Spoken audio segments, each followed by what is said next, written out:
منتخبنا الوطني، وكرة مقطوعة الآن من عبد الله. كل أمنياتنا للمنتخب الوطني بالتوفيق. هذه لعبة لكن أيضا مقطوعة من عبد الله الحافظ. شيء خطيرة، وهذه إحدى الكرات الخطيرة. الكرة منقولة الآن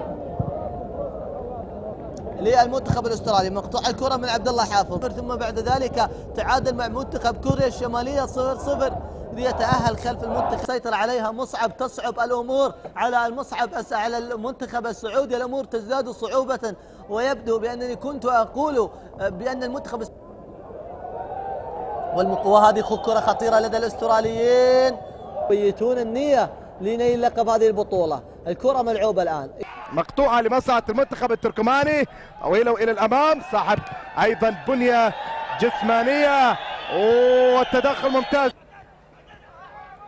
مرور وتقدم إلى الأمام، المرور والتمرير.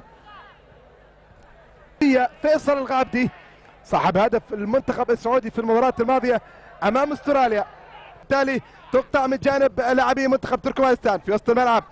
شيدو رولا لحد مباراة اليوم، يعني من أجمل الأهداف مرة تركمانستان، ملعوبة إلى الأمام، لكن التغطية موجودة من عبد الله الحافظ.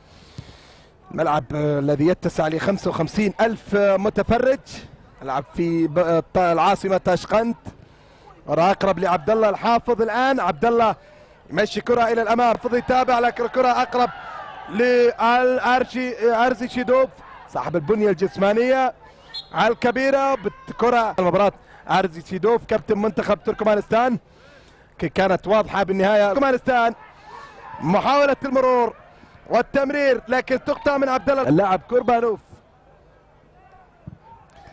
كرة إلى الأمام، عبد الله الحافظ بالراس، دوفران عرضية موجودة، لكن مبارياتهم في كأس آسيا للناشئين تحت 17 سنة.